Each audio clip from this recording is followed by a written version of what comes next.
There we go. Okay, so all right, what do? I gotta hit. Got it. You got it. Everything's all good. I did it. Welcome, YouTubers. We're talking with Jay Kircher tonight of Jaybirds Custom Knives, and he's just getting ready to tell us the kind of steel he's using.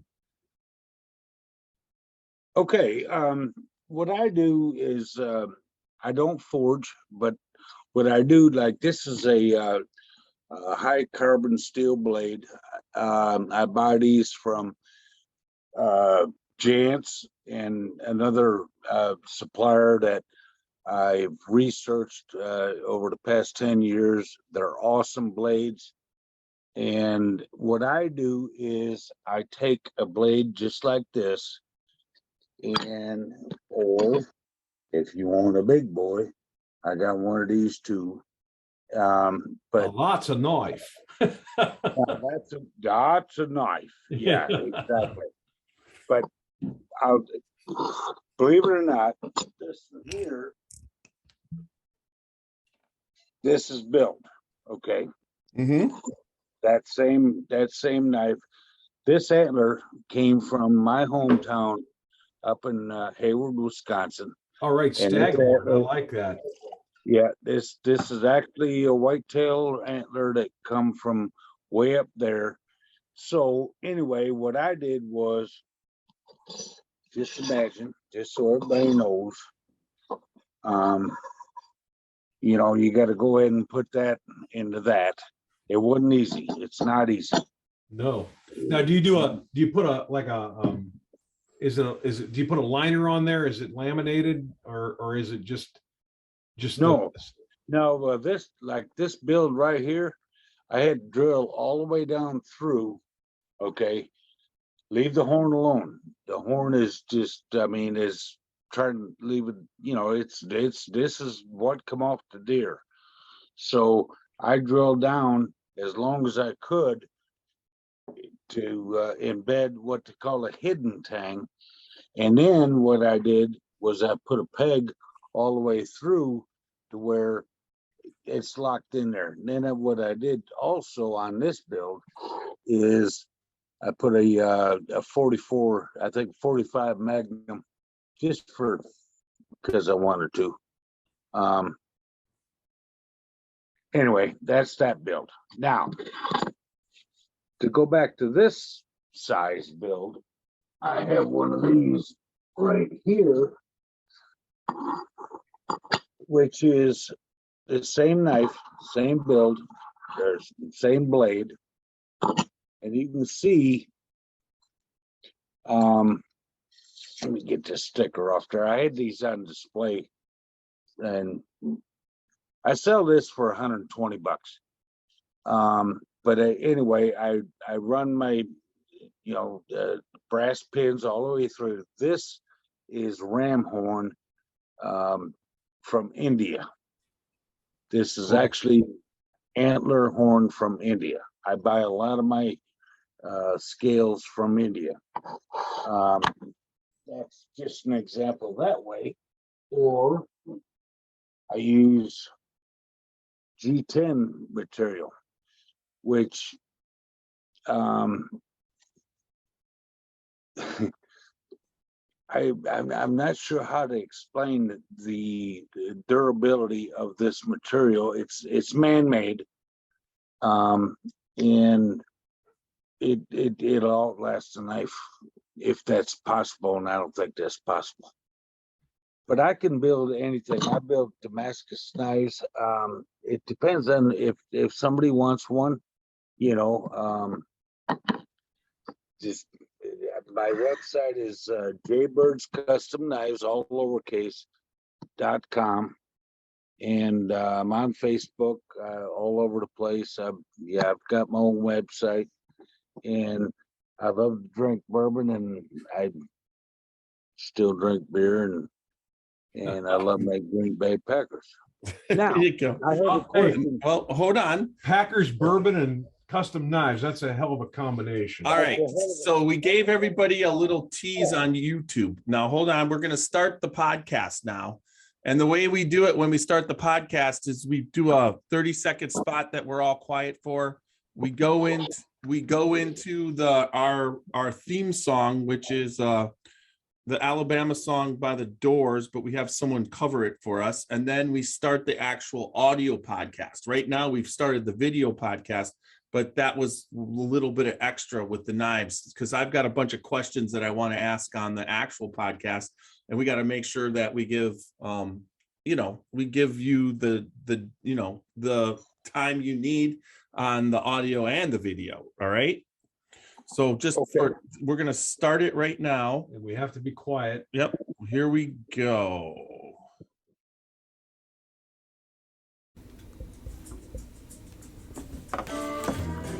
Dant Crossing, Gethsemane, Kentucky. Timeless hospitality that stirs the spirit. Dant Crossing is a one-of-a-kind destination for unforgettable weddings, memorable corporate events, day trips, and weekend getaways. The pastoral campus is anchored by Log Still Distillery and includes an amphitheater that seats 2,000, a 12-acre lake for fishing and unique lodging options, creating an immersive experience that's rooted in the community and culture of our little slice of Kentucky. More attractions will open soon at Dant Crossing, including our 21,000 square foot distillery, which we will have the ability to produce 15,000 barrels of spirit each year, a network of wooded walking trails, fully functional private train depot, farm-to-table restaurant, and the Legacy, a premier wedding and events venue. Whether you're looking to host an event, book a stay, or reserve a tasting, we're ready to welcome you. Learn more at dantcrossing.com. Spirits of French Lick is proud to introduce the Maddie Gladden Bottled and Bond Bourbon. This 4-year aged bourbon is double pot distilled and non-chill filtered and has a full-bodied mouthfeel with eucalyptus, molasses, clove, ginger, and slight citrus as well as grains of paradise. The finish is long and reappearing on the back of the tongue with notes of pepper, tobacco leaf, and mint cream. All of our spirits are available for tasting and purchase inside the French Lick Winery and Distillery. Spirits of French Lick, respect the grain, please enjoy responsibly, and be sure to follow us on Facebook and Instagram.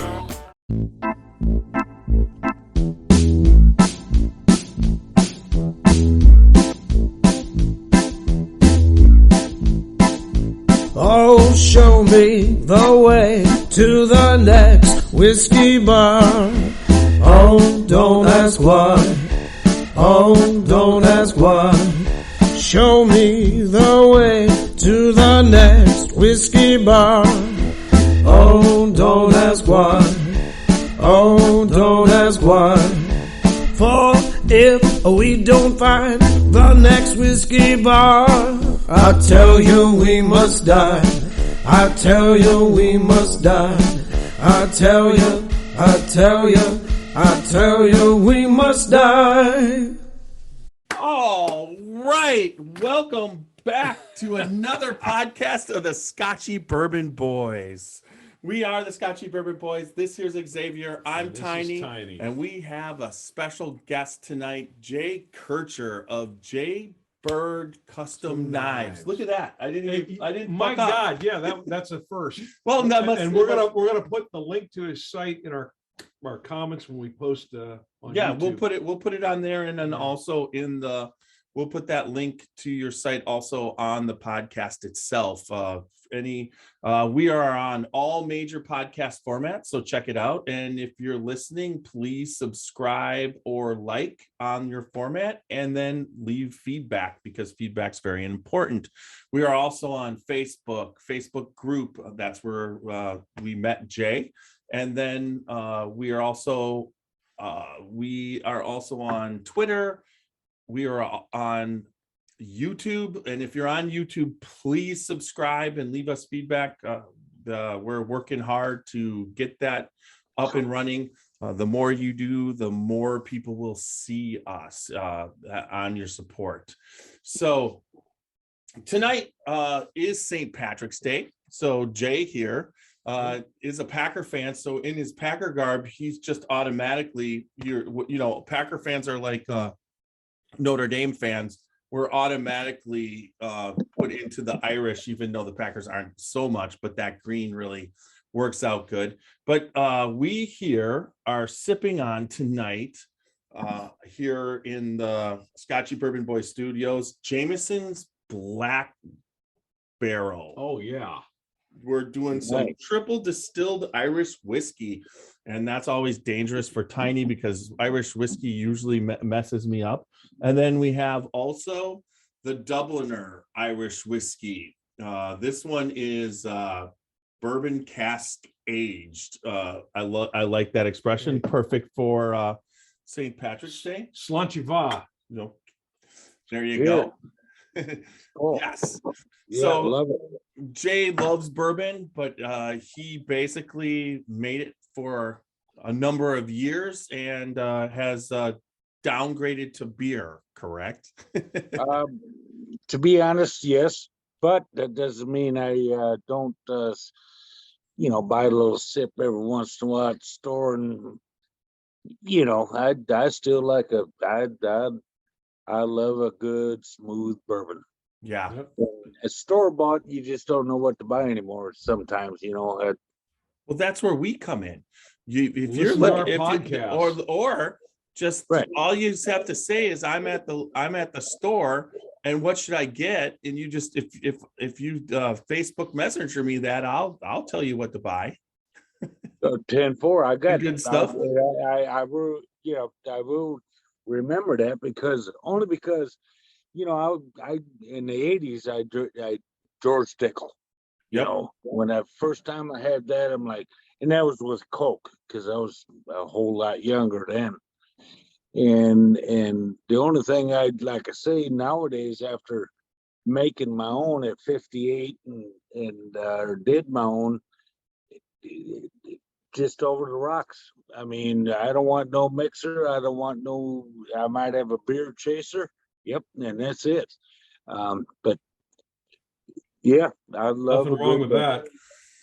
Yeah, love a good bourbon. I mean, I remember back when I was a kid, we've talked on the podcast before because my dad loved Jack Daniels. He was a Jack Daniels drinker. Ooh. So as a kid, I would have Jack Daniels and I did everything I could not to taste it when I drank it. I mean, it burned and it was, rough.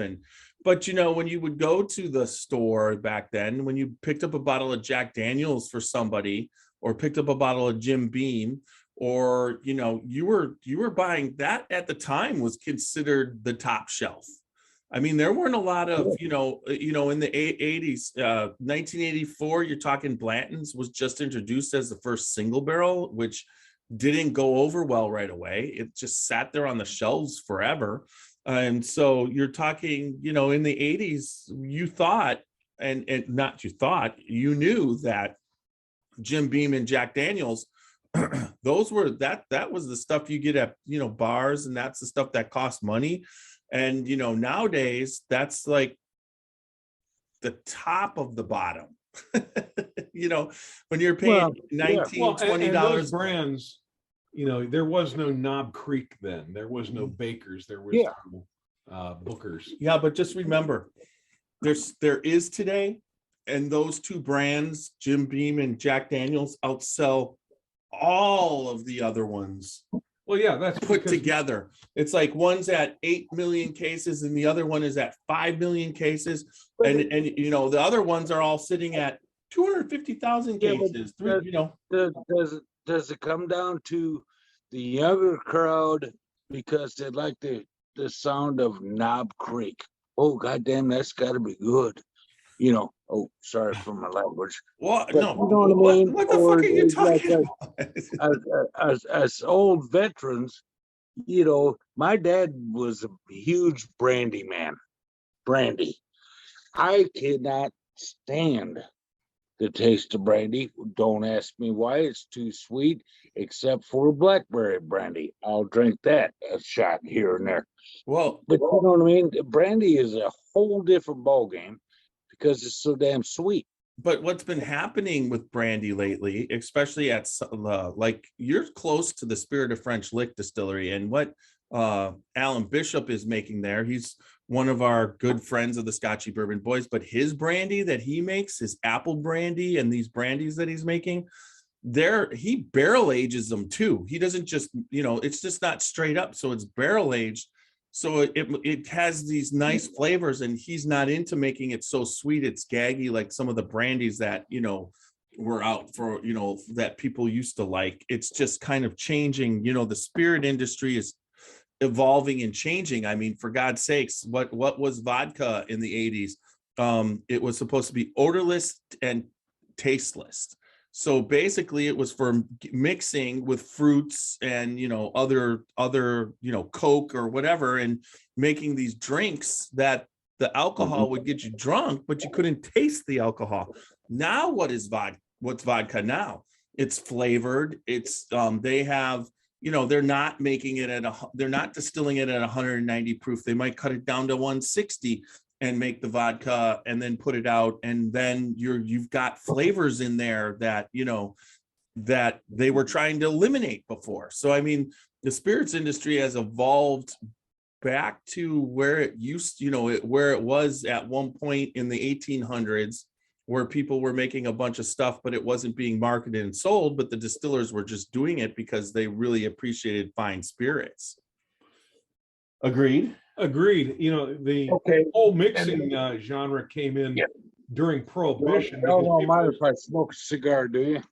Oh, go ahead. Go right ahead. The whole mixing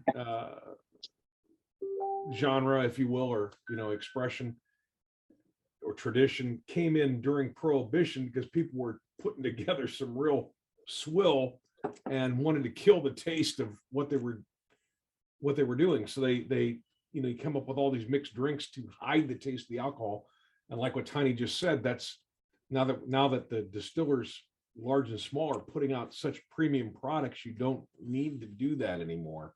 Although it's still fun. I mean, however you like to drink it is the right way. But. Well, I think their whiskey is 12% of the spirit market, and vodka and tequila make up a really huge amount. I mean, I gotta imagine tequila, with the popularity of margaritas, is a big. Well, tequila is for the first time challenging vodka. Really? Okay. It's coming up. It's the hot thing right now. It's the one. But you know, when you think that when bourbon went away in the 80s, it was at like 7%. And now it's up to 12-13% of the market. And when you think about that, that's not that much of the market that bourbon is, but we're having a bourbon boom because it almost doubled its size. You know, it doubled the size of itself. And they're still growing. All the major distillers are just building rick houses right and left. Well, yeah, they're trying to meet the demand because the demand is going through the roof. One of the fun things about the spirit industry is that no matter how much they make, for some reason, I don't think they'll ever make enough. So before we go down the spirit rabbit hole too much, let's talk about Jay's knives. And we touched upon this on the pre-podcast, but let's take it from the top again. You're not actually forging from a raw blank. You're getting pretty much a already forged and shaped blade. If you could hold that up again, like what you had for us. Yeah. I mean, I buy the blanks. There's a whole lot of process in making this. Okay. And I trust the company that I buy from. And I've tested over the 10 years that I've been doing this. It's what grade of steel is that? I'm sorry. This right here is high carbon steel. Okay. It's a 440. It's a 440C steel, but it's high carbon steel. High carbon steel will hold its edge a whole lot longer than just a knife like this. Okay, but then it's beautiful. It's all in the quenching and the yes, annealing to keep it from being brittle. The difference is between a high carbon steel blade, if you don't take care of it, which if you own a knife, you take care of it anyway. They tend to corrode. Yeah, I mean, pretty is pretty. Okay, it's shiny. I like that. It's nice and shiny. It's a great knife. I mean, don't get me wrong. I'm not cutting down, But this again it's 440 steel, which entrepreneurs on steel might. Yeah. Hold If that you up to wanna the go ahead- cam. Hold that up to the camera. Hold it up to your camera so we can get a good look Well, at that. this one here, yeah. Can you see it? Is it too close? No, it's perfect. Okay, that's a 440 C steel blade.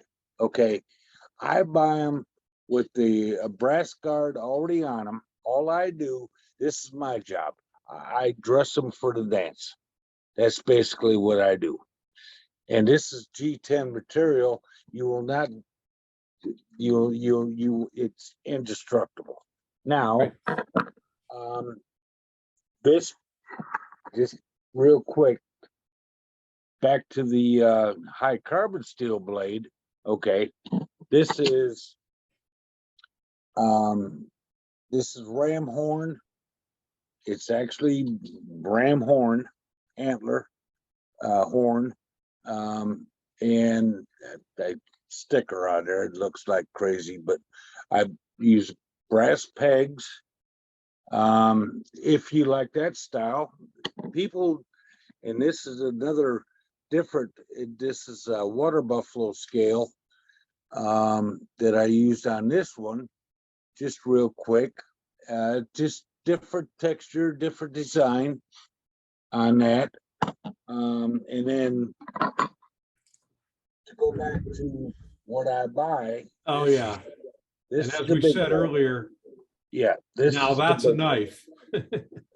It's huge. I mean, and it's heavy. I got a guy in Wyoming. He wants me to build him one, and I said, man, you're gonna have to get your own um, sheath, because I don't do sheaths. But anyway, that knife right there, in case anybody wants to look at it, that is with a staghorn or whitetail antler, all the way from Wisconsin. I live in Florida. Good But anyway. good discernation there. That's real good that you point that out. All knives that have an antler on it, they call it staghorn, when stag is really only appropriately applied to an elk. Yes. Specifically. Right. Good job. Correct. Yeah, that is very correct. Yes. And I mean, you can go ahead and, stag is okay, stag, but No. it doesn't matter. Like I build Ulu knives. Okay. These are awesome. Oh yeah, that's if you're skinning a bear or something. It's a ram horn. It's a sheep ram antler horn that used to walk on somewhere. I mean, it's just cool. Yeah. So that's what I do. I mean, Nice. and Let me ask you about the big knives that you had there. Do you Yes, have sir. do you have a particular handle you can put on that? Let's say somebody wanted that knife. A lot of people that buy that knife, they buy it for show, and there's nothing wrong with that. I've got some knives I never use either. They're just for show. But Okay. if you were really going to be taking one of those in the woods, do you have a specific handle construction that's a little more, durable, or that would lend itself if somebody's going to baton with it to split logs or something of that nature? Well, I'm sorry to just give me one Sorry? second. No worries. Yeah, you keep sending the guest Let off. me show you. I know. I keep asking questions. Let me show you different options that I have. Okay. This is what I buy. These come all the way from India. Okay. That's one side scale right there. That is water buffalo horn. All Okay. dressed up. This is the way I buy them.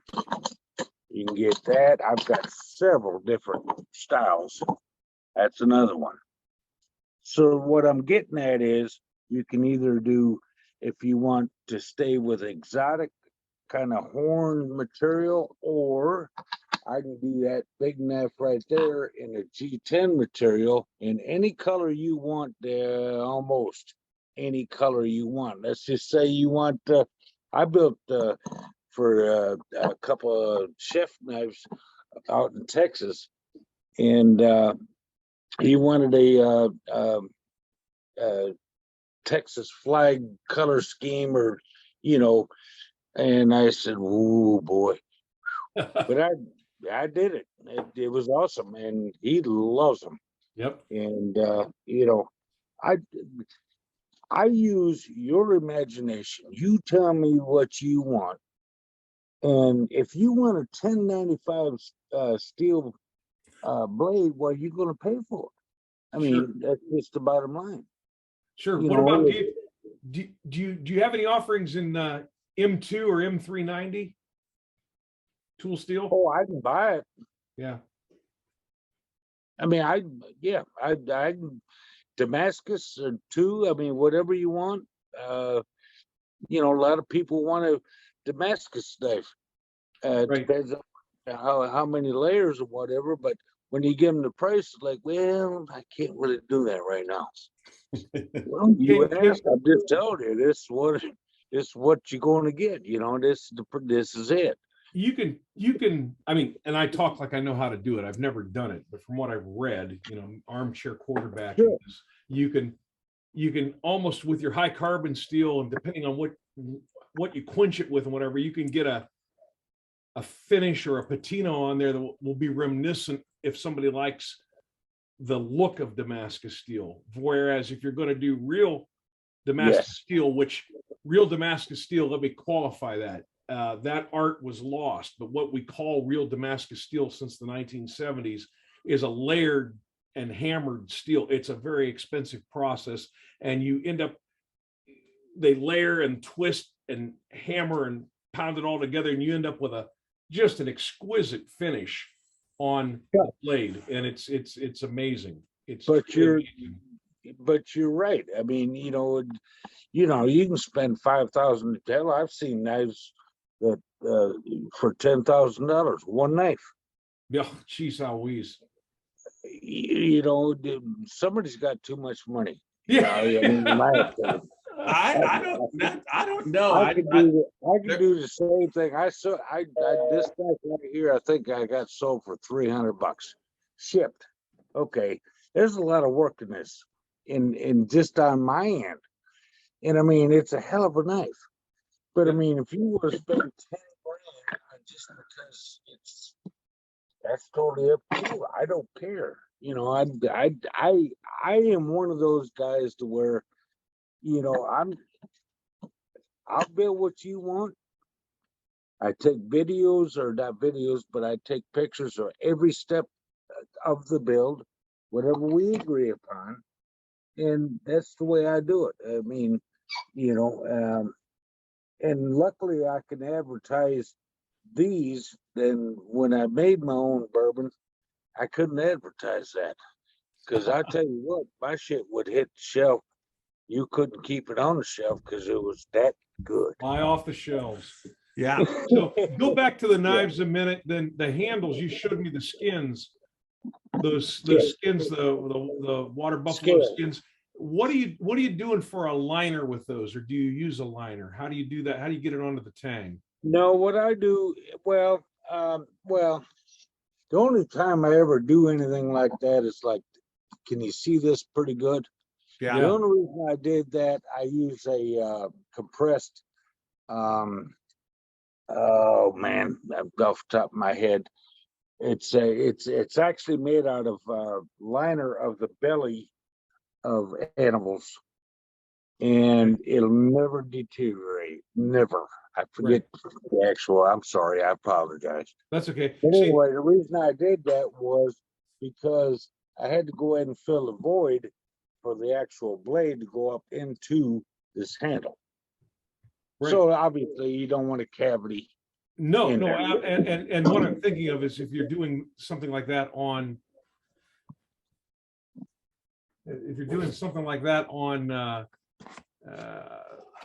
you know, the bigger knife, you have a liner, you have something there to where it's not going to get loose if you're batoning or chopping with it. What I do, it depends on how I'm going to do it. If it's a hidden tang, which that's a hidden tang, this is a full tang. Okay.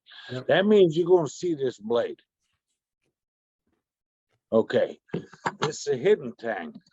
you don't see no blade or the tang, right? Right. Makes sense? Got Now, it. on a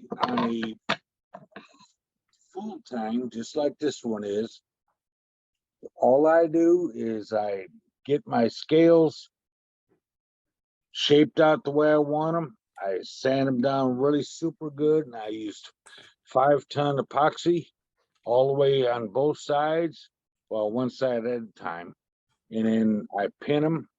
It's about a good week process to make sure everything Yeah. is all Would good. you use the same pins on that knife as you would the larger knife? One more time, I'm sorry. Would you use the same pins on that smaller knife that you would use on the larger knife? I can use any size pins. It depends on how I buy it. You know, Right. if the manufacturer that milled that, like Chance Supply has been in business over 100 years. It's a family-owned thing, but it's hardened steel. In other words, if you bought this knife and you want to go ahead and I want to put another hole in right there, that means you got to detemper this steel. You will not drill a hole in this steel. You won't.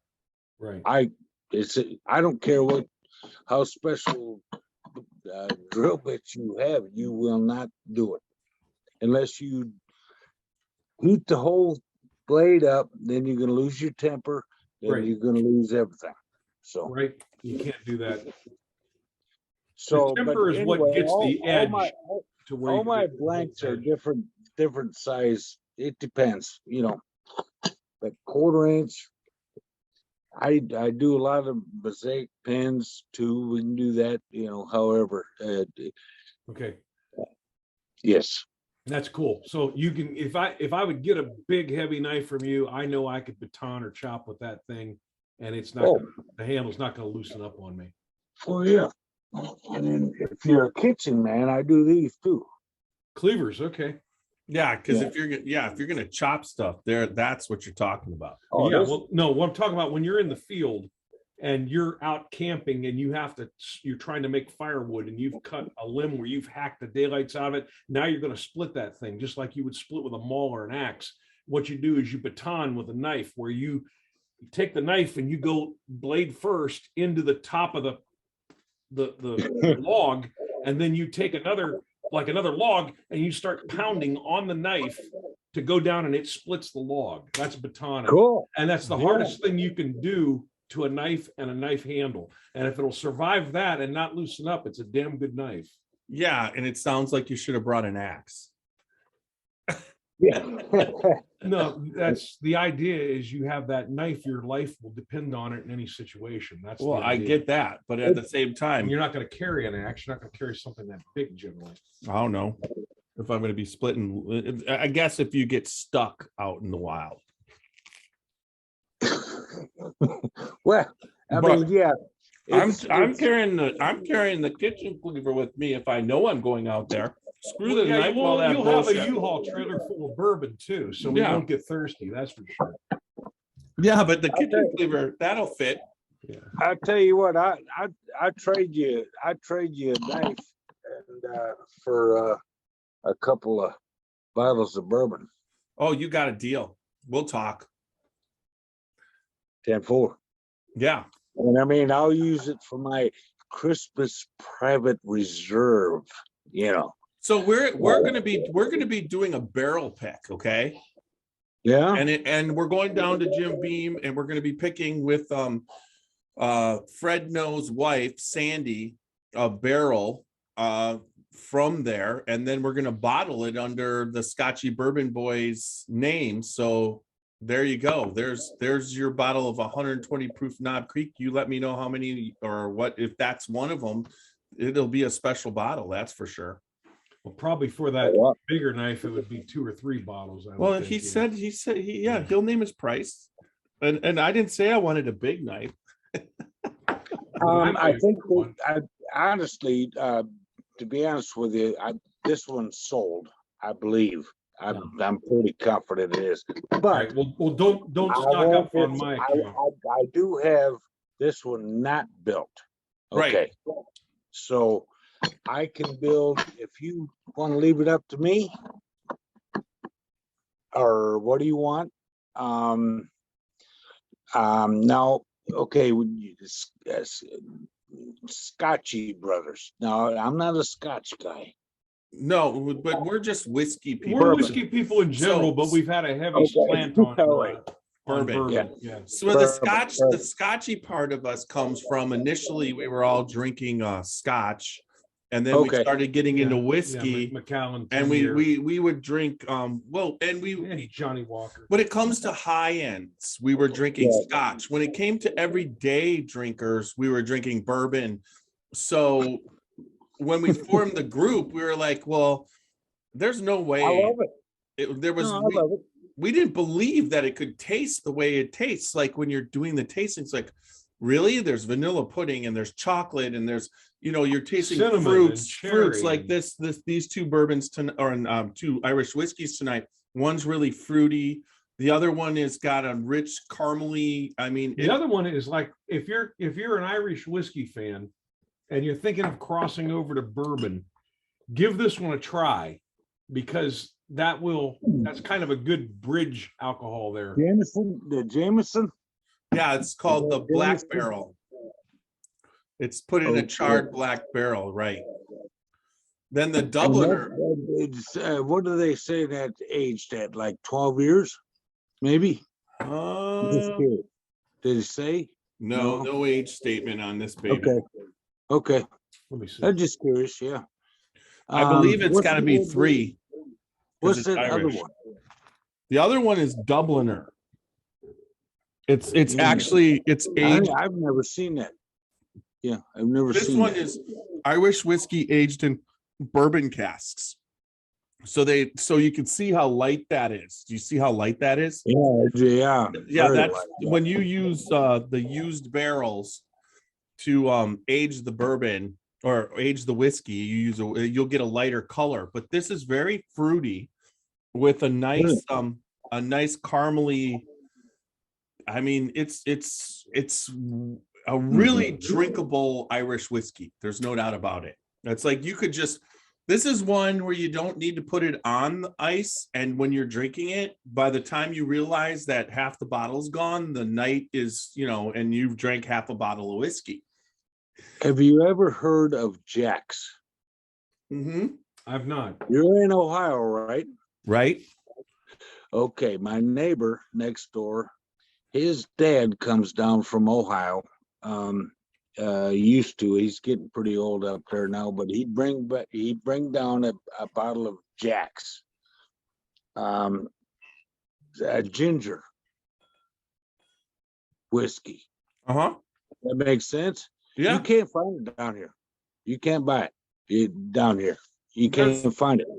The thing about whiskey is whatever your area is, you get something special, but it's special to your area. And then all the other places in the country, they get something special, but you're getting one thing. And then 49 other states are getting one thing. So everybody's missing out on 49 things. Right. No, yeah. No, I get what you're saying though. That's But genius holy marketing. shit, that stuff is good. Huh. I mean, Yeah, it's I'll awesome. check that It's out. like a ginger. It's a ginger, smooth bourbon brandy kind of. I guess I don't know, but Yeah, damn, mixture. is it good. I'm a peppermint schnapps kind of guy too. I'm gonna call me a pussy, but god damn it, No. I love them. Whatever you like to drink.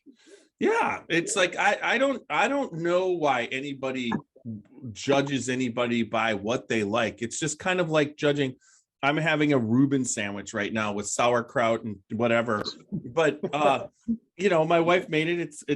I didn't get a chance to eat, so she brought it down and I'm munching on it a little bit right now. But there's an awful lot of people who don't like corned beef and sauerkraut. Mhm. And Mhm. and I don't blame them for it. It doesn't make them. You can't eat corned beef and sauerkraut, so you're a pussy. It's like, I don't even understand that concept. So it's like when you talk to these whiskey people that somehow, because they can drink a barrel strength, that somehow they're better than you because you don't like it. It's just like, you just want to say, well, maybe your taste buds are so fried that you love the barrel strength because it makes you taste. And then when you taste the 80 proof and the lesser proofs, well, that just shows that you can't pick out the tastes that other people pick out. So why does that make you? It doesn't make you a better or a worse person. It just means you like what you like. I totally agree. Very well put. Well, it's just like some people like knives and some people like guns and some people like knives and guns. Right? Well, And some people know if you carry the right knife, you don't have to lug an axe around with you. Yeah, except, but it always helps when I'll have my AR with me. Well, too. that's a whole different story. Well, but just shoot the fucking the AR that you allegedly have. just kill a bastard, and there you go. I got a 22 sniper that I'll take anything out whenever I need to. You know what I mean? If you want to talk guns, He's talking about splitting wood with knives. I'm just going to bring the 9mm and split the wood with the 9mm. Right now, I don't know what this thing weighs. Honest to God, I could weigh it for you, but I mean, you're going to weigh the knife for you. I mean, this thing is. When I say it's heavy, it's heavy. I mean, if that's what you want to do, or I can build you a hatchet, I suppose, either, or you know what I mean. He can build. I don't want a hatchet. I He want just a wants. knife. Well, he saw that. That's as strong as He saw that knife, and That's he a knew big-ass that. knife. Just so you know, the only reason why we're talking about splitting wood with knives is because of you showed us that knife like 10 times already, and he just wants to get one of those suckers and start hacking away in the I want to wilderness. show how manly I am by splitting wood. God only knows splitting with an axe is a trick. I was. Although it was funny, I split all these. The first chop I took, and not the first one. I used to split wood all the time, but I haven't split it in years until last fall at Alan's place. And the first chop I took, I split this log perfectly. They said, "Hey, we want to get you on camera doing that." I might as well have just beat that log to death with the handles compared to trying to split it. I couldn't get the damn thing to split. I mean, it was like you went from picture perfect to total disaster. And then that somehow made us all Democrats. At least I was the one that was doing it. Jesus, holy Christ! You guys were Did sitting you on your ass. Yeah, but we were. I'm doing the we wood were that's gonna drinking, make and the he's product. Yeah. I am the steam engine on this job, and these guys are sitting around kibitzing, drinking, and everything. watching and them split wood with the handle instead of the axe. Yeah, well, no, I ended up. No, that was the one log was made out of cast iron. Well, I think, but the rest log of them was split, the log. the rest of them split pretty good. But it's like, good Lord, Well, I'm the oldest fucker there. I'm 61. Well, I remember up north, you always had to wait for the wood to go in, whatever moisture's in there, let it freeze, and then you pop them. That if you helped. we didn't have that hydraulic bullshit. Now they got. Oh, no, today, Well, Yeah. what we had was an axe too. Usually what will Yeah. really do the job is an 18-pound, or if you're a real man, a 22-pound maul. That will split. Well, then you're That talking will about. split a log. I'd rather just have a log splitter because that you just put the But a log log in and you push a splitter- button. Log splitter is awesome. Hey, It's awesome. I split a ton of wood with the log splitter, but my dad and his friends decided that they were going to go on one of theirs land, and they had a lot of fallen trees. So they took the log splitter out and they took the chainsaw out. So they're out there for the whole weekend. I'm driving the pickup truck that they keep loading up to get this wood out. Okay. So I go back on Sunday morning. I've already pulled one load. I go back and there's now an ambulance. Oh, they were splitting the log, and the log, the log splitter as it went, the guy that was standing next to it, the log splitter shot the log and it broke his ankle. in half. Oh So shit! they had to Wow. walk him out of the woods. There were 6 of them, so 5 of them carried him out to the ambulance so that they could put him on the gurney and haul his ass away. That was a wonderful weekend. I told my dad, I'm sure there was no alcohol involved. none whatsoever. Yeah, it's probably forbidden back then. Oh yeah, Yeah. there was no Jack Daniels. Yeah, remember what I- could have possibly went wrong? I remember ice fishing, right? And as a kid, you watch Dad and you watch his buddies and whatever, and always had their little fifths of blackberry or whatever the shit going on. It's like, damn, I wonder what that tastes like, So I found out and I liked it. So anyway. Yeah, if you like that blackberry, you could end up in trouble. Yeah, that would have been. That sounds like something I could have been blowing through my nose when I was about 19. Yeah. The one thing that I did the worst in my entire life, and and again, as I drank slow gin, and they call it a slow screw. Then it was a slow gin and orange juice, right? Right. Oh yeah. And oh my God, I was never so sick ever in my life. I said, I'll never drink. Goddamn, quit drinking if that's the only thing there is to drink. Oh, I was so sick. I think in a hurricane, there's some slow gin involved too. I think. I'd have to look at that. I don't know. I know that we stoked the fire pretty good that afternoon. Now, I'll be honest with you. Y'all ever heard of a gin gimlet? Yeah. Yeah. Now, I'm a gin gimlet fan. With pickled mushrooms. You cannot find pickled mushrooms in Florida. Up there you can, in Wisconsin you can. I don't know about Ohio, but you cannot find pickled mushrooms down here in Florida. They sell pickled mushrooms on before COVID, they used to sell it on the deli bar that would be at the grocery store up here. But I believe it. But that makes sense. You guys all have fresh fruit year round. Up here, they had to pickle everything so it lasts the winter. Okay. Let me ask you this. You got any access to morel mushrooms? Which ones? Morel mushrooms? Yeah. You haven't had morel mushrooms? No. Oh my God, it's the best mushroom in the world.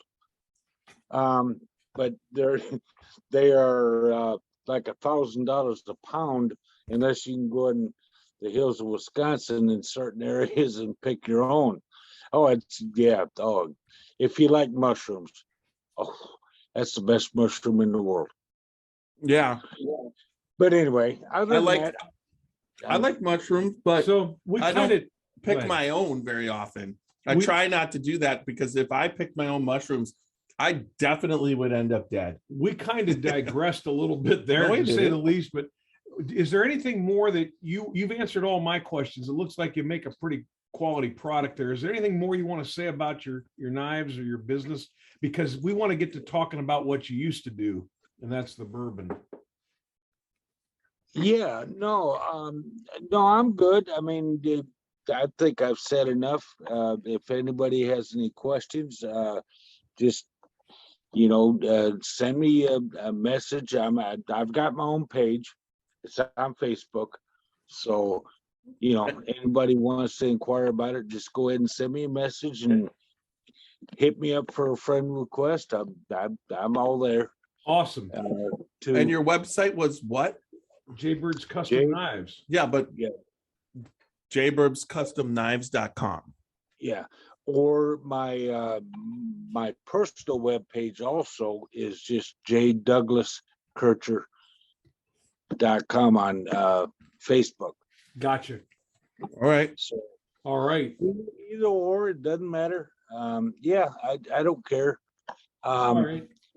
Can I let's go ahead and talk some good liquor. Yeah, let's put the sharp objects away and get the bourbon out. Yeah. So You were telling us that you used to, for personal use, you used to make some bourbon back in the day. Talk to us about it. Well, what I did after, several different experiments, I just went by, I did a lot of research. And my biggest thing that I learned on most of it, and people don't understand it, they talk about, barrel aged and all that. What you can do if you make your own, and if I'm wrong, well, you tell me I'm wrong, but I know I'm right. You take, what I did was when I cooked, I put mine in all pint jars so I could proof it as I went, tails, heads, whatever. And I took Jack Daniel smoking chips, and I put them in a little toaster oven. What that does, you put them chips in there. People just buy them and throw them in a jar, the beginners or whatever. But anyway, you put them chips in that toaster oven and heat them up. What that does is it opens up the pores in the wood. Sure. Okay. So when them pores are opened up in the wood, then you take them and put them in your jars. This many, I'll guarantee you will be turning that white liquor into, you'll see color coming through that dark within 30 minutes. And then if you continue on and you got the patience, every day you turn that thing 180 degrees. Turn the jar, lay it on the side, turn it on the jar, 180 degrees. You do that for 30 days. I believe that's equivalent to 10 years of bourbon aged. Right. And those are different ways. Yeah, there's no doubt. We have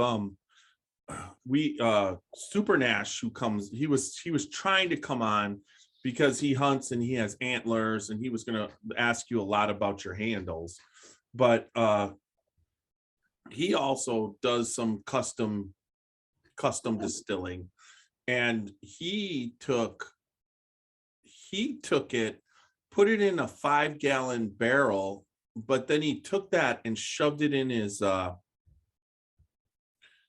attic of his garage. So Okay. it was hot, and he lives in South Carolina, and he left it up there for about 8 months. He was thinking he was going to leave it up there for a couple of years, but what he produced off that was a damn good, it was a sugar shine. It wasn't a bourbon, whiskey mash bill. Yeah, whatever. But it still turned into bourbon. Right. It turned into that delicious, it was by far one of the better moonshines that I still tasted. have a sealed bottle of that. I still think mine's down there. You should just grab it. You could see it right on the shelf right there next to the top shelf. See it right there? That mason jar? Almost done. Right there? Yeah. I'll show you the color that the one on the other shelf. See it right there on the first shelf? Not the bottom shelf, the first shelf. Right there. No. Go down one. What are you talking about? See the one? Yeah, that's the one. So here, now give me that one. That's his first one. So here's his first attempt. Okay. See that color? But this is his second attempt. Look at how much darker that was up in that attic it just is like, yeah, that's awesome. This is like my favorite thing. What's the proof on that? I think the proof on it, he said, was 111.8. I think that's why my wife told me I can't make it anymore, because my favorite was about 130. No, I'm serious. This one here, he wrote it 122, and that was 898,920. So this was from 2020. Wish you could send me a taste of that right now, but god damn, that looks good. But anyway, I love it. That's here awesome. it's good. I'm gonna actually, I'm leaving to come down to Florida on Saturday and stopping off at his house in South Carolina. So I'll probably be getting another jar of this on my way down. Where are you going down here? My mom and dad live in Boynton Beach, which is a little bit north of Boca Raton. Oh shit, you're going to, yeah, I live in Lakeland. So yeah, you're gonna go down the East Coast probably all the way down or whatever. Yeah. Yeah. Well shit, I wish we could hook up, but I gotta work this weekend, but whatever. I'm just saying. I'm there all week.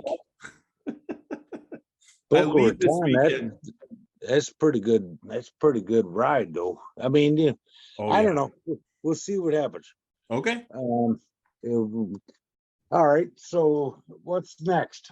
Talk to us about when you were making the bourbon. What was the mash bill? Were you making a high rye bourbon or a wheated bourbon? No, I didn't. When I first started out, I tried the. What I did was, I went to Dollar General, right? And I had a cooler, about this big, and I bought corn milled out of Alabama. Corn stone ground. Right. No additives. It was the most virgin corn ground stone corn you could get down here. So I bought that, and then in my early corn liquor days, did that and I did like five gallon increments, and then I put 8 pounds of sugar, sometimes 6 pounds of sugar, didn't matter, whatever. But anyway, I heated all that up, get everything, all my sugars all dissolved in there. Let it settle down to about 75, 78 degrees. Then I put the yeast in there, capped it. Let her sit for 5 to 7 days and let it bubble, do its work, and sometimes 10, no more than, I didn't like going past 7 with corn. But it was so goddamn much work, because by the time you get done, you got this much settlement in the bottom of your bucket and all that shit, and you had to go ahead and do cheesecloth and all that bullshit and strain it out. And yeah, the wash was great. It was great freaking liquor. It was good. But I said, fuck this, it's too much work. So I got into the rum thing, and the best recipe, and I'm gonna share it with you right now, real quick. Take 6 gallon bucket. You can buy 6 gallon fermenting buckets or whatever you're gonna mix it. I'm just gonna use the 5 gallon pot recipe. Go ahead and dissolve about 5 pounds of dark brown sugar, cane sugar. Get dark brown, as dark as you can get it. Dissolve that shit on your kitchen stove. Get it good and dissolved. Don't caramelize, of course. Anyway, pour that in there. Fill it up with this much water. Now what you want to do is go ahead and take a potato about that big and boil the living piss out of it. Get everything as far as that potato, as far as mushy. All right. Put the potato itself, not you can put the wash and everything in there, but make sure that potato is all minced up really good. Put that in there. Now you buy your little 7 ounce tomato paste, Hunt's tomato paste. Wow. Put half of that. You can do whatever you want to, but put half of that in the same batch. Mix it all up really super good. When you're down to about 75, 78, somewhere in there, temperature wise, put your yeast in there, cover it up, 5 days, cook it. It'll be the best goddamn liquor you ever drank. What does the potato do? Is that just a balancing agent, or? Well, okay, I'm not a chemist. Okay, But fair enough. the tomato, what that because I just use Fleischmann's yeast. But you know, a lot of people that don't know, they say, well, Fleischmann's, don't get to self-rising. You want, no matter what you do in making your liquor, if there's any preservative in that bitch, don't use it. Right. I don't give a damn. Don't use it, because you just contaminated everything that you intend to do, you know. Well, it's you're adding those preservatives right into what you're doing. There's no benefit of those. Right, you're trying to make something pure. I mean, the yeast is designed to basically eat the sugar from the tomatoes, eat the sugar from the potatoes, eat the sugar from the from the corn and the sugar, and eat the sugar and basically shit out alcohol. That's what it does. Exactly. And what's left on the bottom is as you were referring to what was on the bottom that you were then running through the mesh to squeeze out the alcohol was the stillage, which cattle love. But this rum recipe that I just told you, you don't have to say nothing. You don't have to pour it through nothing. It's ready to cook. It's ready to go because you don't have the corn. Yeah, you don't have the grain in there that drops down. Correct. Yeah, which then there's no doubt. It's just a roux. It's ready to go. Now And the best part about that too, you can make that right there, and it's good. You can go on vacation for 6 months, come back and cook it. right. It does not go bad. Now corn can't do that. I'm going to ask a stupid question. So No, you it's call no that stupid rum because basically you're dealing with brown sugar, which obviously Cane comes from sugar, sugar yeah. cane, and that's where it is. Now, is your product really sweet? I mean, does it have No. that perfume smell that No. that rum has? No. Mm-mm. No, sir. I'm telling you right now, it's just that, okay, let's go back to the potato. All right. I think what that does, I don't know this for a fact, I think that potato actually puts the vodka effect in the fermentation, which vodka has no flavor, no smell, no nothing, correct? Right. Pure vodka is just pure alcohol, pretty much. Correct. This is what he's making right here, not Caribbean rum. But my rum, now you can do a silverback rum. There's no perfume on that. You can do a silverback rum, what they call a silverback rum, which is just white sugar. Okay. Same recipe, but white sugar. Right. But and then a dark there's rum nothing. is, Oh, there's a. but no, it's not sweet. It's just so freaking smooth. And then, like I say, you do the wood chip thing that I was telling you about. I'm telling you, or if you like peppermint schnapps, go ahead, do what I same that's smooth. recipe. Just get you some peppermint candy. Throw you about 5 or 6 of the little swirl peppermint Christmas candies in there. Throw it in there. I'm telling you, it's some of the best peppermint schnapps you ever drink in your life. You can make it 130 proof. You can make it 150 proof. Depends on where you want to cut it off. Well, If you cook your own. I've always been, I always lean towards rum 100% because when I drink rum, like a Bacardi or whatever, I could drink all day long. And the next day I could drink all day and all night. And the next day I'm not waking up with a hangover. I could have been a pirate. I've always said that because I can drink the shit out of rum. I've drank bottles of rum and I don't ever feel bad. But I have, since we've been doing the bourbon and the whiskey, have not been really drinking much rum. I don't think I've drank We don't any. drink much of anything else but bourbon anymore. Right. So just now I pulled out my bottle of Bacardi. Of course, I had to do this on St. Patrick's Day in honor of the Irish, right? Right. Well, sure. Right. So, Yeah. but I can't believe how, like, after now that I've refined my palate, what this tastes like. I mean, you got to admit, it doesn't taste like what you remember rum. No, it doesn't. And at it's all. smooth as living. Like, yeah. there used to be a burn to Bacardi. Well, is that 151? Mm-mm. This is just Bacardi. Oh, I'll give you some 151. It'll burn. No, it won't. Not no more. Because that's Like, like come drink- back over my house. I'll figure This it is out. like this is like I don't drinking. even know. I don't even know if you can buy 151 down here in Florida. You might be able to. I don't know. Sure, buy it up here in Ohio.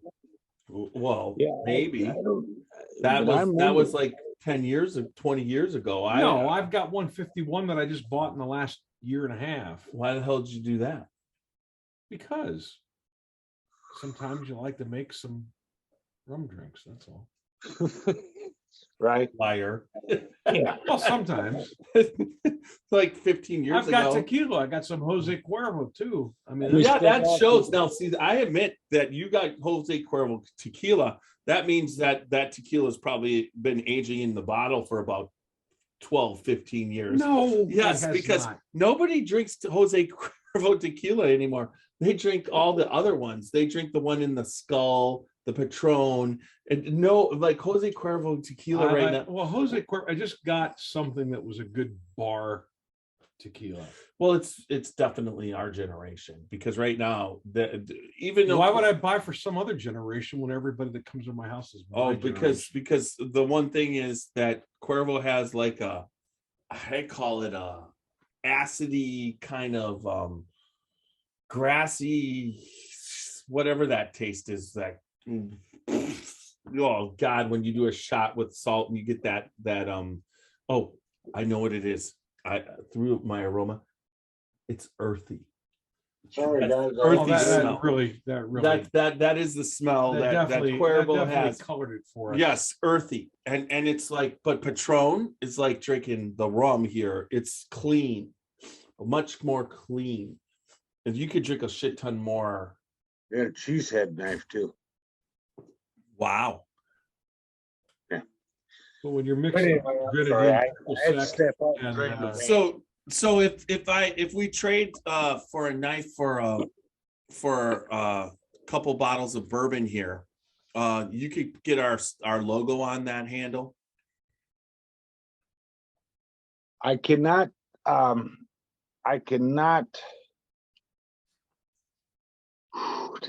horn is so dense.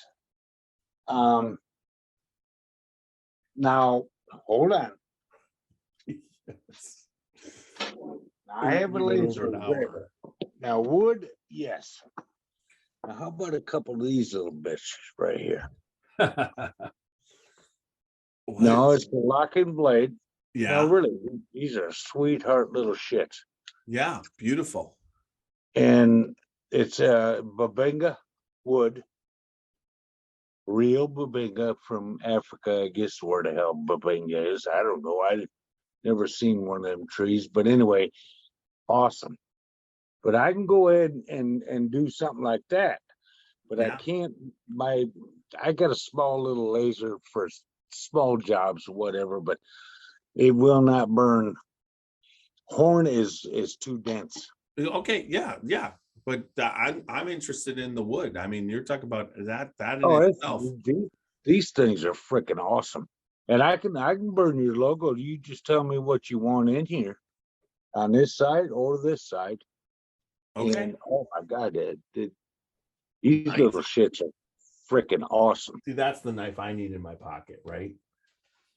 You Well, what he's got here's this thing that basically if you mess up, you're gonna cut your balls off. No, I'm just not I don't interested in know. that. I don't know Doesn't if you open can with that, cut a though. whole hell of a lot of wood with this, you know.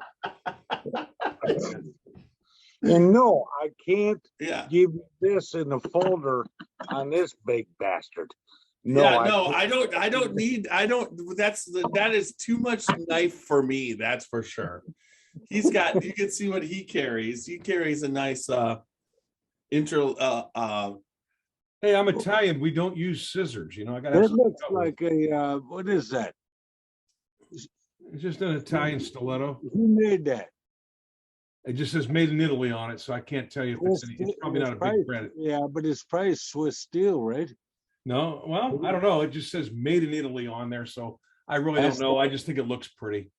No, it's awesome. It's probably a damn hell of a knife. Yeah, it's awesome. Yeah, it's razor sharp, It's and it doesn't rattle. I mean, this just thing so you locks know. into place. It doesn't go anywhere. yeah, it's too much. It's too much knife for me. I would definitely cut my balls off. I mean, that blade locks into place. It ain't going nowhere. I like your knife. It just kind of like it only comes out when you want it to come out, and it goes back in when you put it back Yeah. in. Well, here's what I mean, honest to God, you know, let's get to reality. Honest, I mean, if Jeff, if you want one of these, I'll make you one of these with your logo, whatever you want, and what else? What do you Or mean? two, What? two of them. I mean, Oh. but yeah, but you want this big motherfucker here. Well, That's don't the guy- hold that back for me. I'm just No, he wants that. I'm just How many bucks that- theorizing. Wait, I would wait, have to wait. clear that with the Defense Department. No, before he I make wouldn't that have to. expenditure. Put it this way. I'll get you the bourbon that you need to get the big one and the little one, and he can walk around with that because he knows how to handle it. He can keep it. He'll be able to. He'll have the right sheath right there. So we just got conceal and carry for up here in Ohio. So I'm sure we can conceal and carry knives now, right? Well, a knife, it's not a weapon; it's a tool. That's what you saw is my seatbelt cutter. Just so you Can know. I please forgive me. What's your name again? Xavier. I'm and Xavier. Tiny. Yeah, Xavier. That's why I didn't remember it. Oh, it's Xavier. okay. yeah. I'm sorry. I also Can I, answered a bill. Can I put a G10 material on this big blade? Yeah. And Yeah. I'll pick the colors. Hell yeah. Now, by that meaning, shit, I don't have one. What if color are you going to make it? Well, do me a favor. If you go on my knife page, because see what happens is this is all multi-layered, this G10 material, okay? But it's slabs.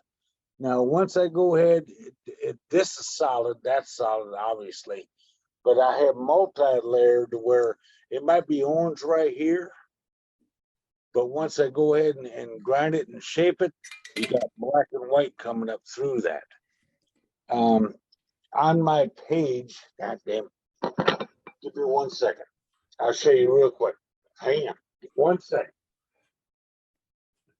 We're doing knife deals. This is like the knife show that you hit at 3 o'clock in the morning. You always listen to the Scotchy Bourbon Boys at 3 o'clock in the morning. Exactly. So yeah. we're right there. I was thinking that it would be a half hour, Yeah.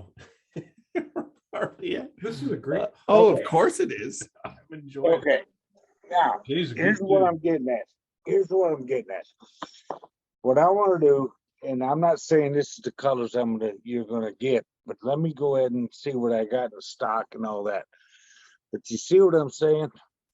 Oh, that's cool as hell. Look at the orange and brown. That looks like that's a Brown's knife. Wow. Yeah. And that's Pretty cool what happens, is isn't it? totally indestructible. Now this is my own personal kitchen knife here. That's a it's kitchen like knife. that. Yeah. But Yeah. that's what I'm talking about. See the multi-layers? Yep. Buddy, you cannot, you won't kill it. It's amazing. So you do the high-end kitchen knives too for chefs? Depends on how much money you got. Right. I get it. I get it. It's like so there you go. Xavier's son is a chef, so it would be really cool to get Will I've knife with a cool handle, especially that he could use. But it'd be cooler to get me a knife. You're getting a knife. Just shut the fuck up. You're already. We just worked out. I'm getting He's one. on his own. He doesn't need a custom knife. No, I waited 61 years. No. You could actually go to the website and have him do that for Christmas. Your knife is covered here. We're already got that done. But if he's going to be trading knives for bourbon, we gotta frequent the website. Black works for the handle too. Well, yeah. He's a Steeler fan, maybe black and gold. I think I do have some black down there. Because what I do is I buy in slabs, and there are different thicknesses, obviously, because you can see how thick this is. And this was nothing but solid orange, and that was solid white. And like I say, by the time I went ahead and did my what feels comfortable to me. That's a good looking knife there. It sure is. And it's fucking awesome. And I mean, the beauty part. That's a sheath knife. That's not a kitchen knife. That's his kitchen knife. He cuts with that. Oh yeah, he was a cook. You could until his wife made him stop cooking. The beauty part about this, I can take one of my plates, porcelain, clay eating plate, right? Just a kitchen plate that you eat on or whatever, as long as it's pottery or whatever the hell is baked. China. No, man, what the hell? There's a word I'm trying to. Anyway, you can turn it over and you just go right on there. You don't need no sharpening stone. You're good to go. He just dropped the mic on that one. He dropped the mic. He's sharpened on his plate, and that was the mic. Really, I mean, it's that sip. That's what's. But if you don't take care of carbon steel, they'll get a little rust on them, and then your wife's gonna freak out, and say, "Oh, this is a piece of shit. I don't like this." No, don't stick a custom knife in your dishwasher either, because this shit is not made by a factory and machine. This is epoxy, hand built, and the worst thing you can do, which I don't even own a dishwasher, but bottom line is, do not put anything in a dishwasher that you really like, as far as So when we send you down, sure. when we do the trade, we have these Glencairns, the whiskey tasting glasses. And if you look, you can see the logo, the Scotchy Bourbon Boy logo is on there. We'll send you one. We'll send one down there with the whiskey.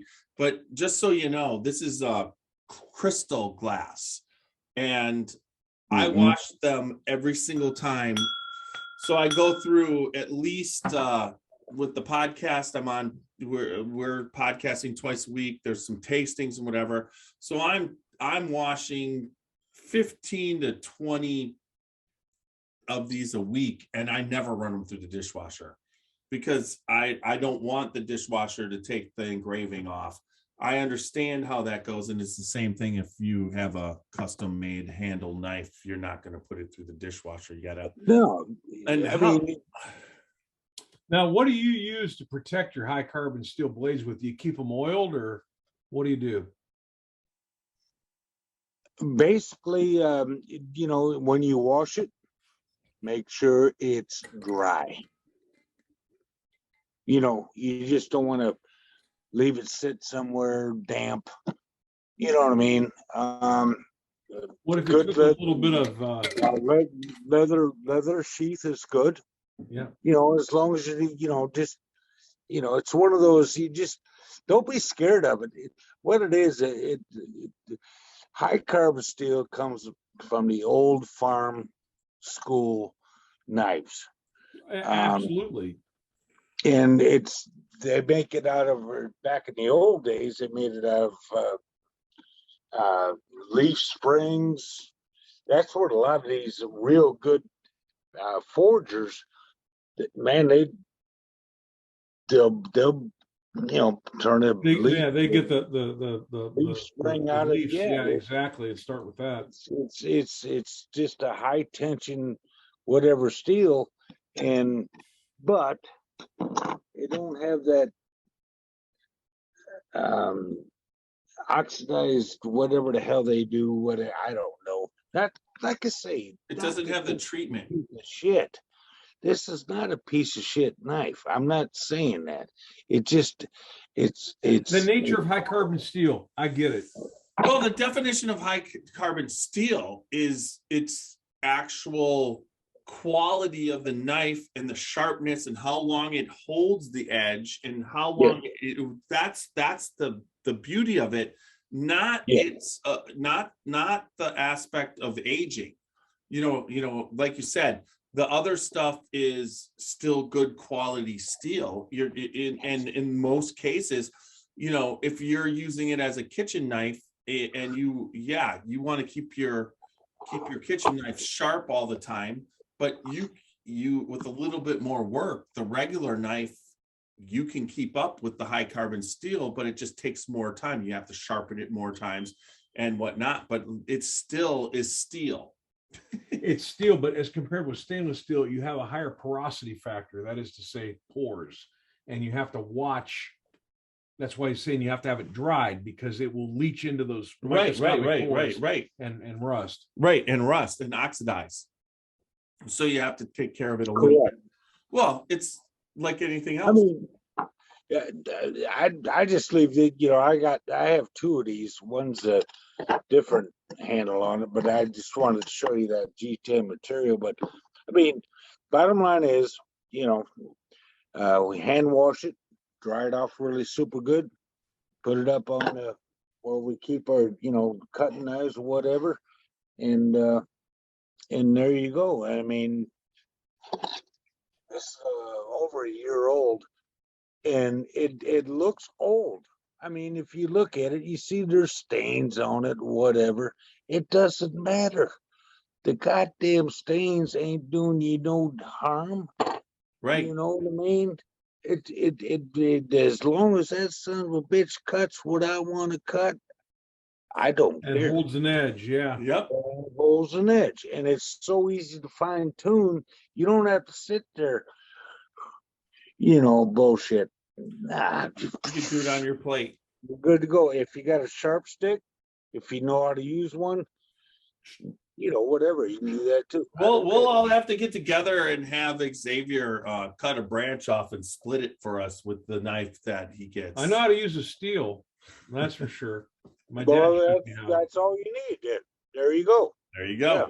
Yeah, that's all you need. Yeah, you know what I mean. If you know, you know, you got the old timers, got the whetstone and all that shit. I never could figure that part out. I never tried, and I ain't going to.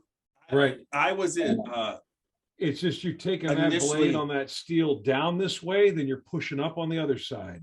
Down, up, So- down, up. You do that about 5 times, and you can split hairs on your arm. I was trained in photographic retouching before you did it on a computer. So we did a lot of frisket cutting and mask cutting where you would use an X-Acto knife, which was basically a razor blade in the shape of a triangle. And the key to it was it would be sharp enough that you could score it without cutting the picture. So you had your photograph, and then when you were cutting the mask, you would score it and you would lift it up. There would be no cuts on the actual photograph, but you were going around. I would mess that up. Oh, we didn't. It was a I talent. totally messed But that one up. of the things that we did was sharpen the blade with it was, I believe it was a square flint with and you would just spit on it and sharpen it up, and that way you weren't using X-Acto knife blades. You know, they were expensive, but you could use if you knew what you were doing as far as sharpening it. But there was a way to sharpen it that was you know, initially one was this like pinpoint that you would be using, but as you went along, you created a curved edge that would be much better for cutting the frisket and the masks, the clear plastic that you were cutting for the, so that when you airbrushed on it, it wouldn't go all over the place. It would go where you wanted it to go. So I understand the sharpening aspect of Well, if you actually looked at a microscopic kind of after sharpening, there's every time you run it across something like a stone or something, whatever, there's little bitty fibers. I mean, that you can't see with the human eye. I don't give a damn what you got on you. You don't even know it, right? right. So when you're sharpening, that's what they say. It's feathering. So you got feathering this side, feathering this side. If you don't know what you're doing, you can Give it up. Dive up quick. Yeah. And then you got to take somebody who knows what the hell they're doing to fix it. You know what I mean? Yep. Yeah. It's a skill, a trade. It really is. All right. And So I'm not one of those guys that sits on the back porch and just does this all day long. No, I'm not that guy. I wouldn't have the No. patience for that. I just walk into traffic. you let them all do whatever the hell they want once they walk off with your knife. There you go. Yeah, well, I tell every one of my people that buys one of my knives that once that knife's yours, you train it because it's yours. You train it the way you train it. Exactly. Yep. All right. All right. Well, we're gonna wind So it down. we're gonna podcast. we're gonna wind the podcast down, but we'll still be on YouTube for a little bit more. So let's those of you listening to the podcast, thank you very much for joining us tonight. This was a great one. I hope you enjoyed it here with me, Tiny, and Jay Kircher of JaybirdsCustomKnives.com. remember, we are www.scotchybourbonboys.com. Check us out there. Check out all the stuff we do. We do whiskey live tastings. We also do our podcast. You can find us on all podcast formats. But remember, if you're listening, please give us good feedback, subscribe, and like. We are on YouTube, Twitter, Facebook, and then also if you're on our website, top right-hand corner is the Patreon. The Patreon helps us out a lot. You can support us in many different ways. Look for our barrel program coming sometime this summer. You'll be able to sign up for Patreon and be assured of any bottle that we pick. You will be assured to be able to have that. So with that, remember, everybody, good bourbon and whiskey equals good friends, good times, and get the hell out there and live your life dangerously. Good night, Thanks, folks. Thank you.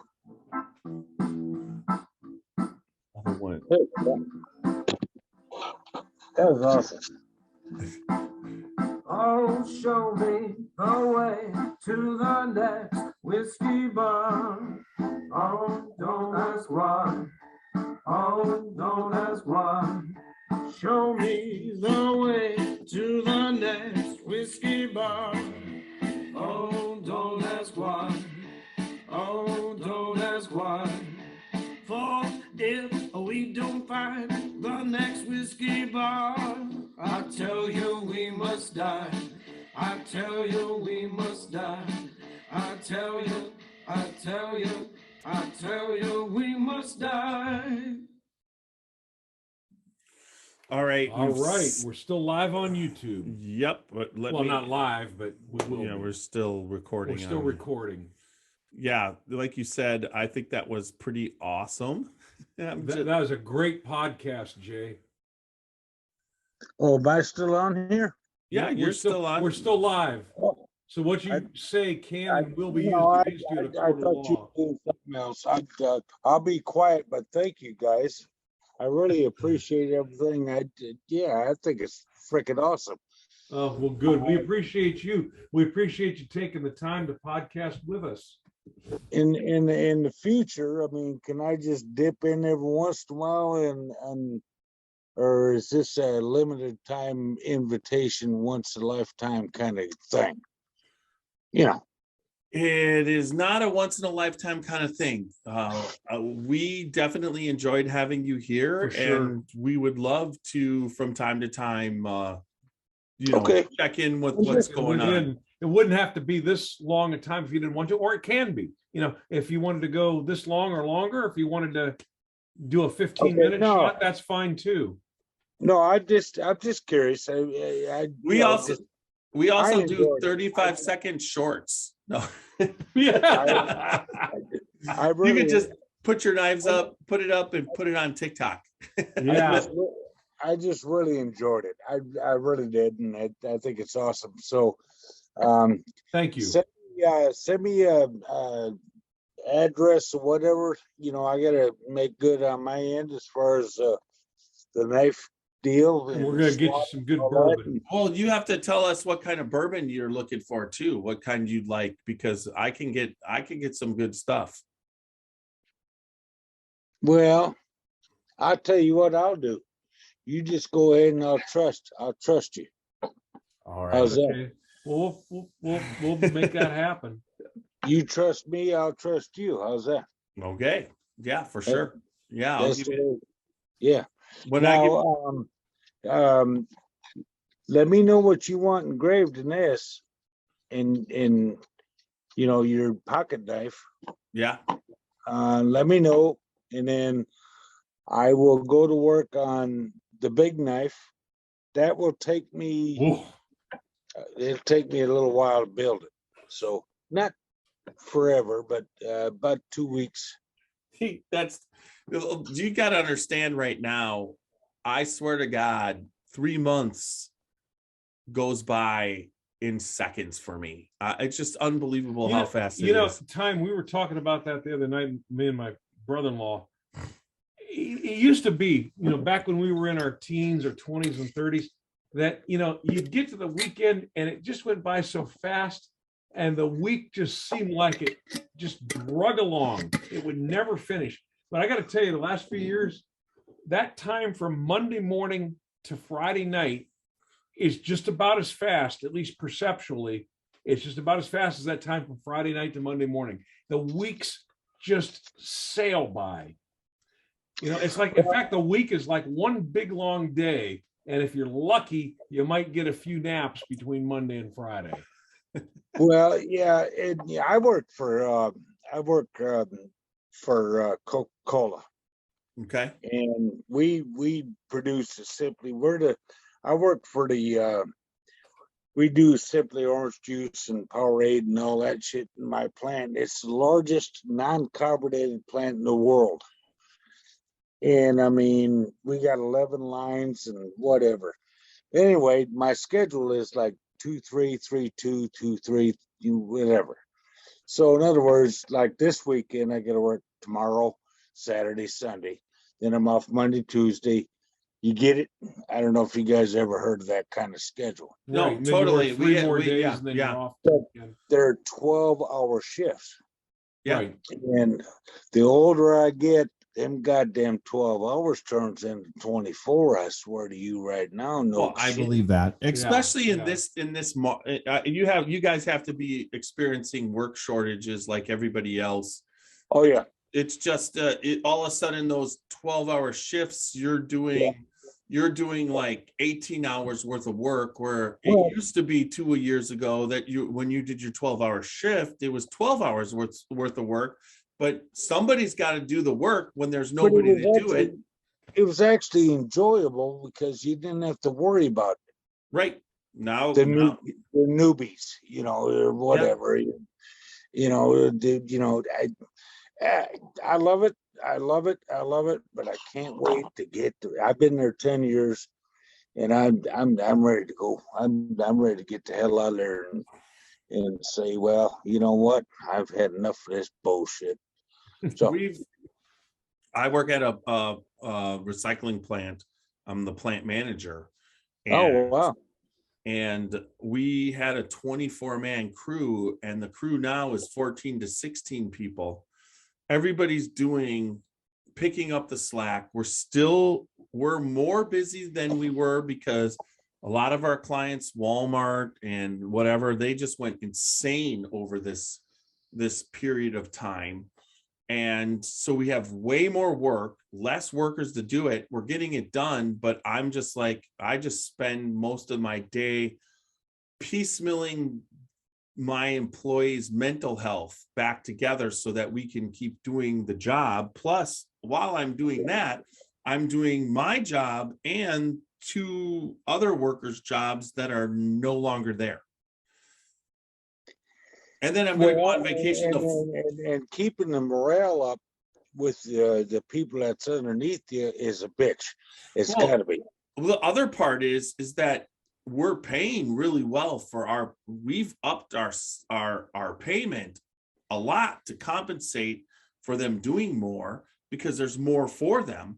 But at the same time, we can't compete with a company that's doing the same thing. And now they're paying $28 an hour for the job. And we're losing good people that have been there for 18, 20, 25 years, 16 years. And we're losing them because we can't compete, because we're driven by a sheet that comes out every month that tells you how much you can sell the material for. So there's only so much we can pay our employees to be profitable.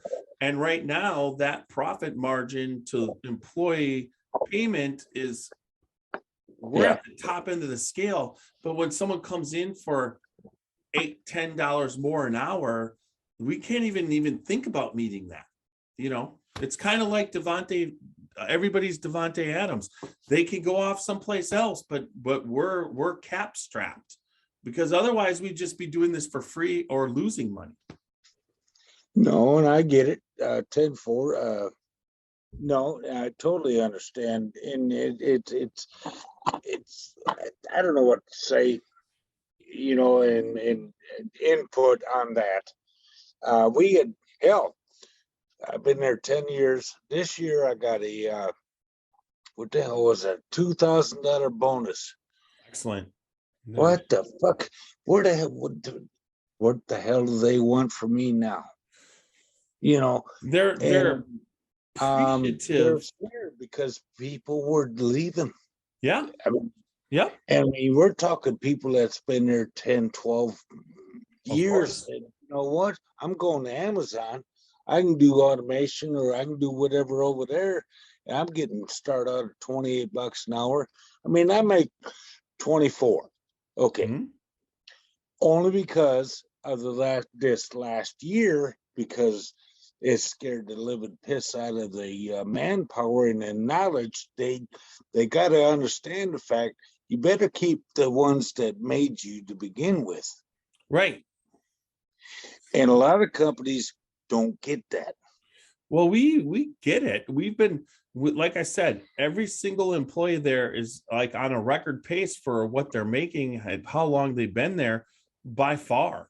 But at the same time, that record pace is not keeping up with another skilled labor company, you know, and we in recycling, there's only a certain amount of people that can do recycling. You know what I mean? It's not like we have a big, huge pool of people. There's not a lot of people, even for $30 an hour, that want to dig through garbage. It's just like, it's not a job that somebody wants to sort garbage out of recyclables. They just don't want to do it. It doesn't matter. You can pay them $100 an hour and they're just like, the stench is too disgusting and I don't want to do this. You know what I mean? So we've always had a certain pool of workers that were available to us, and that pool is completely gone. It's gone. Wow. You know, I have a call for four people a day to come, and no one comes. Yeah, don't show up. And you know, we're paying triple what we were paying, you know, when I started. You know, we're like, we'll start you off at, you know, $13 an hour. And they're just like, no, that's not worth it. I get someone here or there, or someone's friend, anybody I hear of, it's just like, come work.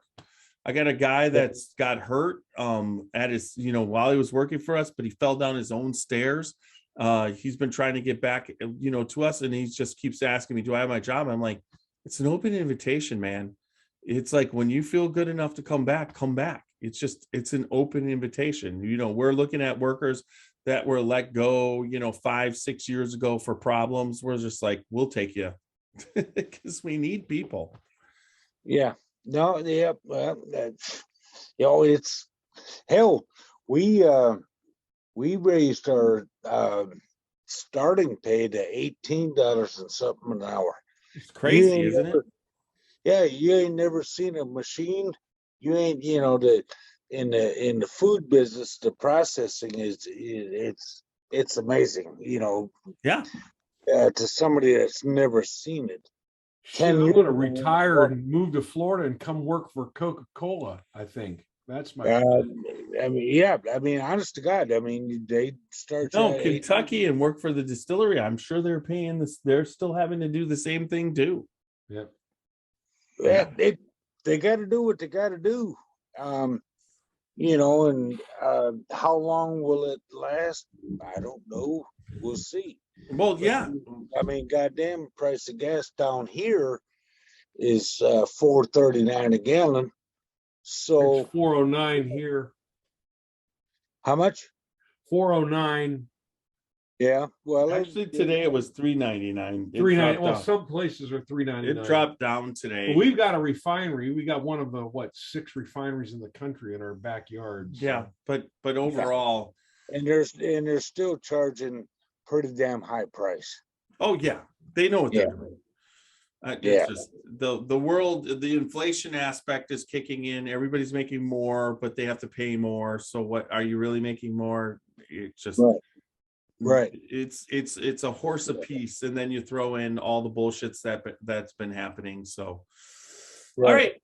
All right. So we're gonna wrap up the YouTube part of it. That was a little bit more political.